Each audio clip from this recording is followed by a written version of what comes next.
Divine greetings, African Royals, wherever you are, and welcome to the first episode of W4W Reading Series titled Reading for Enlightenment and Awareness. And W4W is the acronym for Woman for Woman. To kickstart the series, today's reading will be from a book entitled The Handbook of Human Ownership, a manual for new tax farmers by Stefan Molyneux. You please pronounce that, thank you. Also, you can check out freedomainreader.com for a free PDF copy of this book, so you can, read along, follow, and make your notes as you so desire. We'll be reading a chapter or 2 per episode until we complete the book, which then we'll move on to the next book as the Spirit guides us. This is a spiritual platform, and the divine spirit of our ancestors is with us. If you have previously read this book, feel free to share your knowledge and your analysis in the comment section. We'd really love to hear it. Let's move on to chapter 1. Alright. So, before we jump down into the first chapter, which is Human Livestock, a history of fox farming, let us just look at this brief introduction at the top. Now this book now have no preface, and it starts like this. Hey, seriously, congratulations on your new political post. Seriously, that's how it starts. Now let's continue. If you're reading this, it means that you have ascended to the highest levels of government. So it's really, really important that you don't do or say anything stupid and screw things up for the rest of us.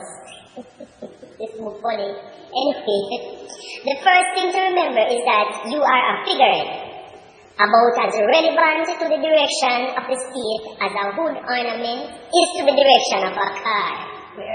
But you are a very important distraction, the smiling face, quote-unquote smiling face of the fist of power. So hold your nose, kiss the babies, and just think how good you would look on a stamp. A stamp for male. No, not female. Male. Never mind. We'll explain later.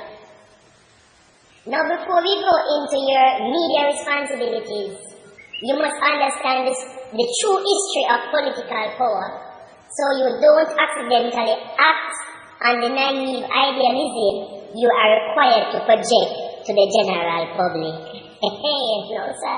Well, it's a book I gear up, look like I saw money for eye-opening things about the night. And I read the Enlightenment and Awareness. Quick disclaimer, we might be reading from this book, but it don't mean that we endorse the book or we endorse the author. We just read for enlightenment and knowledge. Alright? Alright. Chapter 1. Human Livestock, a history of tax farming. The reality of political power is very simple.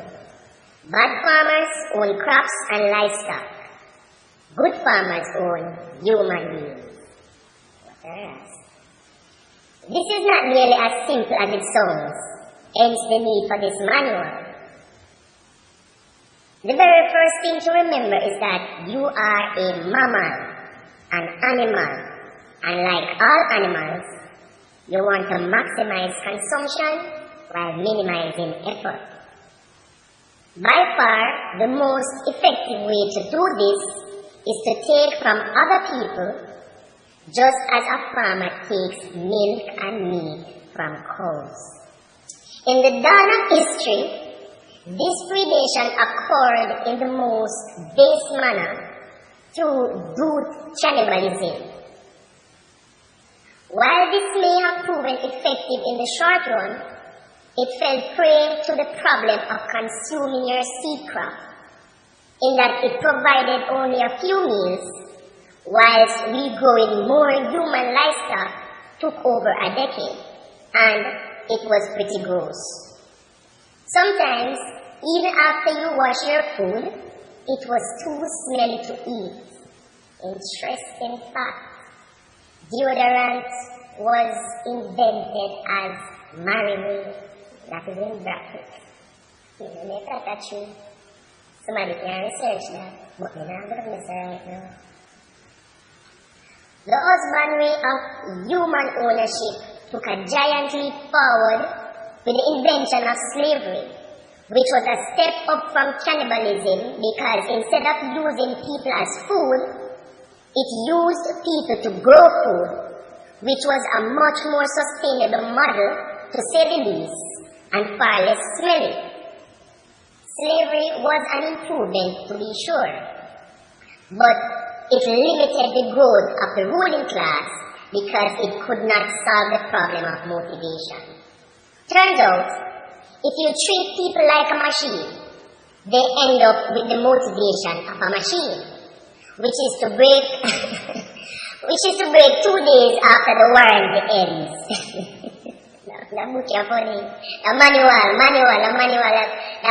yeah. Funny, assuming that we have ascended to the position of government, so this manual is being presented to us, eh? Oh, yeah. Anyhow, continue reading. Anyhow, the basic reality of human ownership is this. 1. First, you must first subdue the masses through force. 2. Then you maintain that subjugation through the psychological power of ethics. Hope you're still with me. Let's continue reading. People think that ethics were invented to make people good. But that's like saying that chastity belts were invented to spread STDs. No. Ethics were invented to bind the minds of the slaves and to create the only true shackles we rulers need. Guilt, self-attack, and the fear of the tyranny of ethics. Whoever teaches ethics rules the earth, because everyone is afraid of bad opinions, mostly from themselves. If you do it right, no judgment will be as evil or endless as the one coming from the mirror. Look here, make a continue reading and not getting personal. This is all fairly straightforward. We continue. This is all fairly straightforward. However, the ethics required to control slaves require the creation of a paradise after death that they can look forward to if only they continue to obey their masters. This harvests the muscles of the slaves, but not their minds, which remain depressed and alienated and otherworldly and, well, economically fairly useless. Basically, you're saying, hey, let's double down, shall we? I'll trade you pretty much everything in this life for everything in the afterlife. Okay? It really only takes a moment's thought to realize that anyone making that deal has no belief in the afterlife. I mean, look at the gold palaces of the poor. Heaven's sakes! But frankly, a moment's thought appear to be a moment too long for most people. Tragically, slavery had its limits.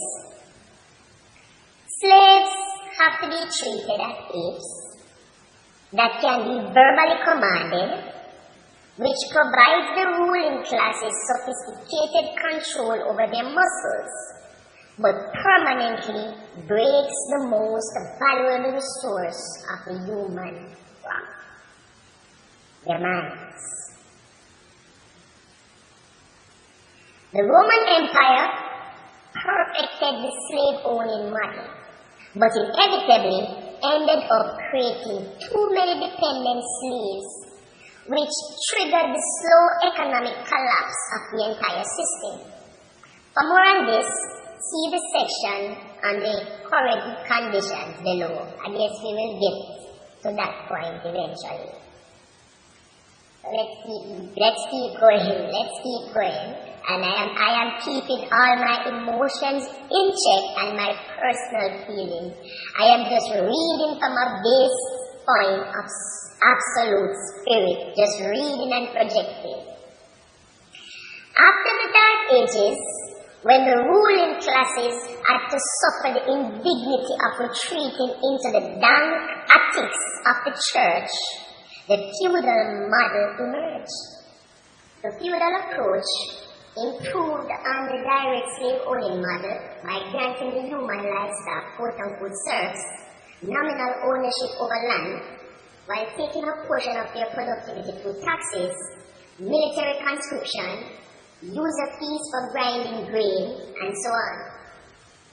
So instead of owning folks directly, we just let them sweat themselves into little puddles on their ancestral plots, then took whatever we want from the proceeds, all the while telling them, of course, that God Himself appointed us as masters over them, and that their highest virtue was meek subservience to their anointed masters.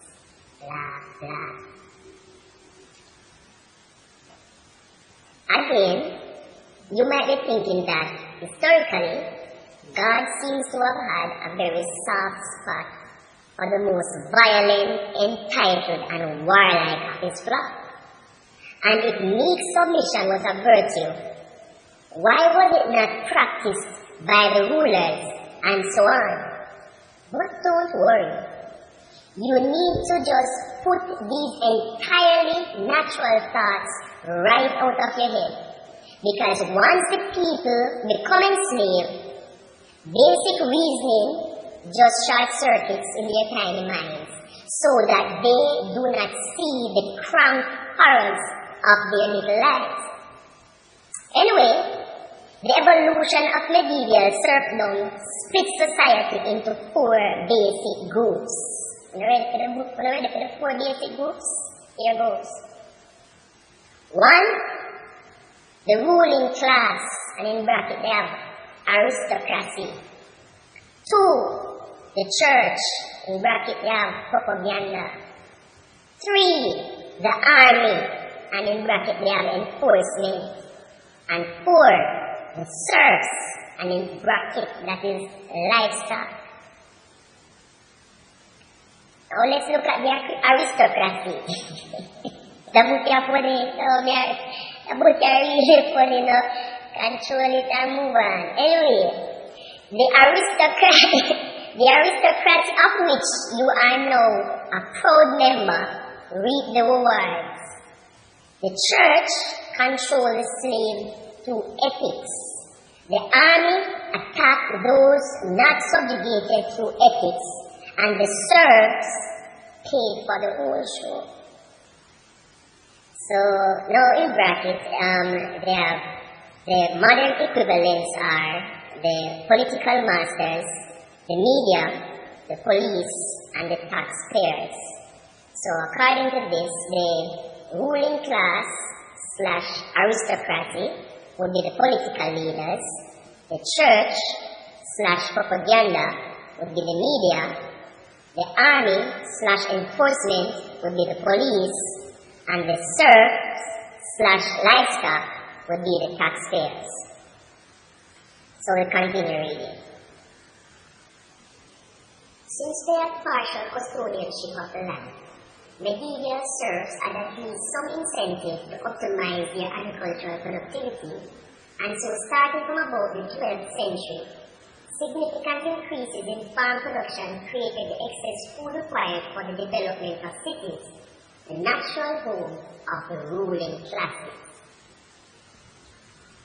The economic development of cities remained dependent upon the rediscovered Roman law, which was not a free market/private property legal system, and so economic productivity remained relatively stagnant, at least compared to the 18th century to the present. Medieval bills were ridiculously inefficient, forcing father-to-son transmission of livelihoods, requiring ridiculously lengthy apprenticeships designed to raise barriers to entry, denying advertising and marketing opportunities, and so on. Looks like we got the root or something. Anyway, if we continue reading. Furthermore, the Catholic Church had banned usury, or the lending of money for interest, which prevented investment in economic improvements, and they have in bracket. This was largely due to the fact that the church and the aristocracy it served did not want to pay interest on its debts. All of these early economic inefficiencies hindered the development of democracy, which requires enormous reserves of capital used as collateral to bribe voters in the present with the money of the future. The splintering of Christendom into warring factions during the Reformation created new opportunities for capital accumulation and loans, and the economic warfare that resulted was really a conflict between medieval capital inefficiencies and the new investment efficiencies available under Protestantism and Judaism to some degree. Naturally, the religion that was able to borrow the most won, and lending money for interest became an established practice throughout society, thus paving the way for the Industrial Revolution. Also, after hundreds of years of bloody religious warfare, where priests were effectively trying to gain control of the military might of the state in order to impose their doctrines on everyone else, the separation of church and state became a matter of base survival. Prying religious doctrines away from the government policies meant that some vaguely rational approaches to property rights and trade could be achieved, which gave rise to arguments for free trade, notably by Ricardo and Adam Smith.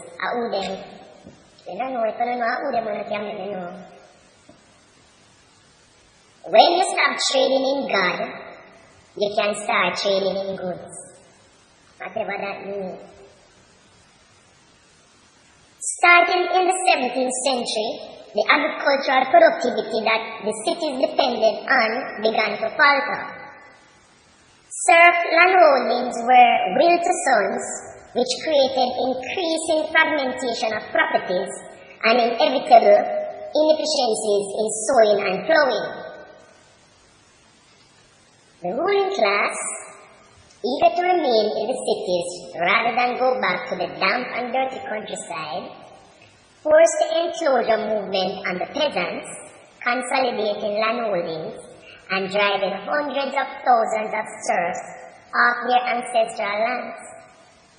This almost immediately increased agricultural productivity, saving the cities, while creating a massive army of cheap labor, which, having no land to farm anymore, inevitably ended up looking for work in towns.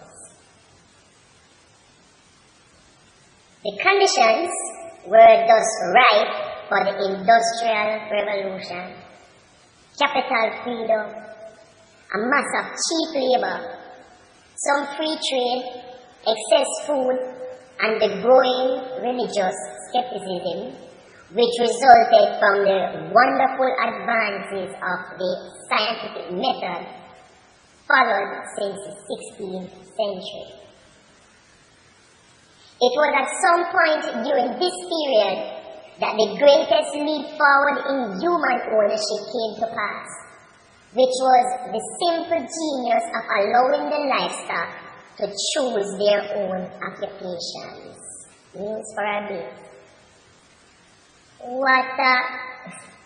And I say, let me continue. At one fell swoop, the problem of livestock motivation was largely solved, at least until the present. Rather than eat the human livestock, or own them directly, or force them into specific occupations, a free market was created for the source of wealth, while the enslavement aspect was shifted to the effects of wealth, that is, wages and capital. Labor was free, wages were taxed. This was the greatest leap forward in human farming history. All prior ruling classes were revealed as incompetent parasites compared to the brilliant manipulations of the modern human harvester. Let that soak in. Digest that. Digest that. Alright, moving right along.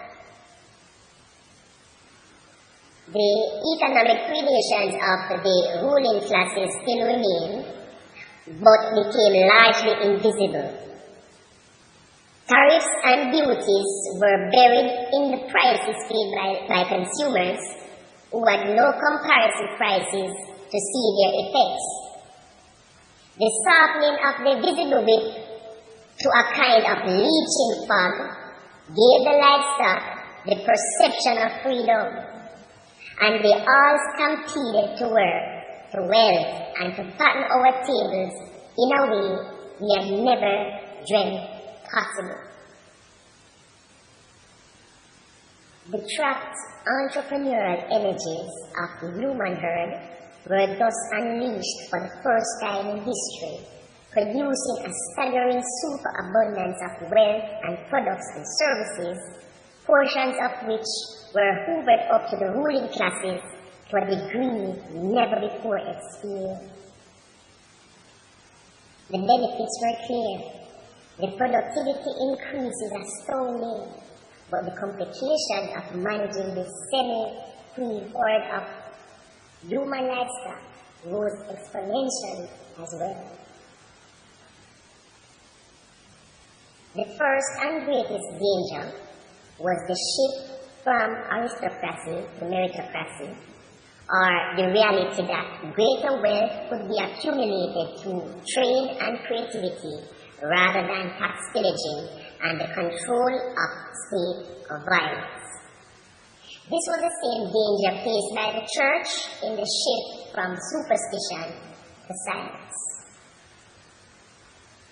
The rising entrepreneurial class created an uncomfortable split within society, in which the benefits of the aristocracy began to be openly questioned.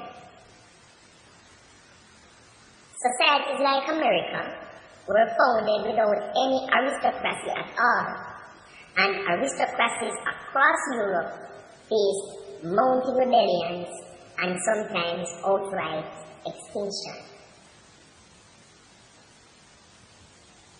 The aristocracy did not want to crush the entrepreneurial class, since it was so wonderfully productive, but it could not allow itself to be eclipsed by these entrepreneurs.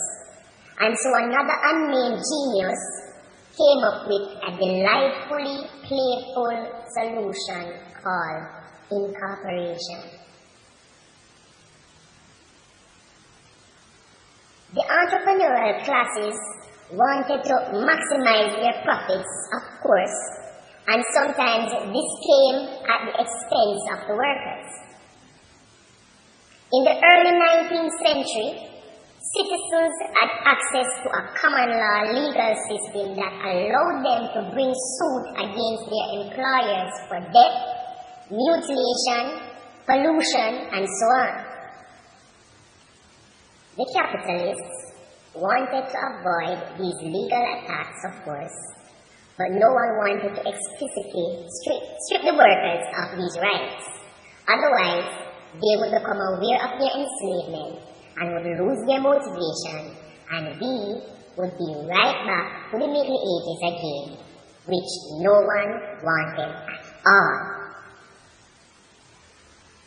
Across the Western world, government after government introduced the concept of incorporation, a brilliant stroke in the annals of human ownership.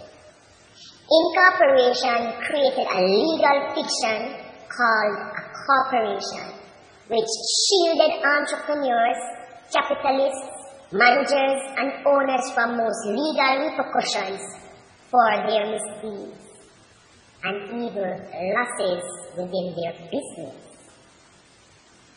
Entrepreneurs could now take money out of these quote-unquote corporations and keep it for themselves, while if any legal action succeeded against them, or their businesses lost money, or went into debt, it was now the quote-unquote corporation and quote-unquote shareholders and employees that paid the price, and no one could ever come after their personal assets.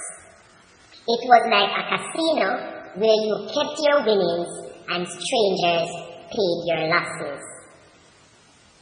In return for extending this legal shield to the capitalists, our political class took a cut in the form of corporate taxes, most of which came from dividends and wages, of course.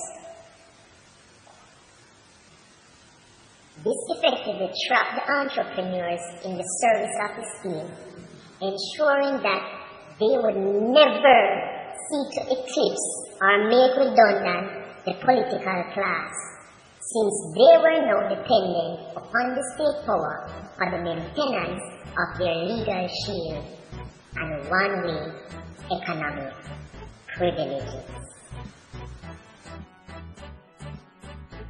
So, we've reached the end of today's chapter. Thanks for listening. And again, if you find this session educational and informative, please subscribe and join us as we continue reading towards the global awakening and enlightenment of our people. And a quick disclaimer here, not because we read a book here means that we are in agreement with the philosophies of the author or the context of the book. We are simply reading to become more knowledgeable about stuff we didn't know about but should. If it exists, then why shouldn't we know that it do? Just into that. Give thanks again, and see you in the next episode. Remember, like, share, and subscribe. And don't forget to drop your analysis down below in the comment section if you read the book already, or if you are just reading the book with us. Your comments are welcome. Okay? Give thanks.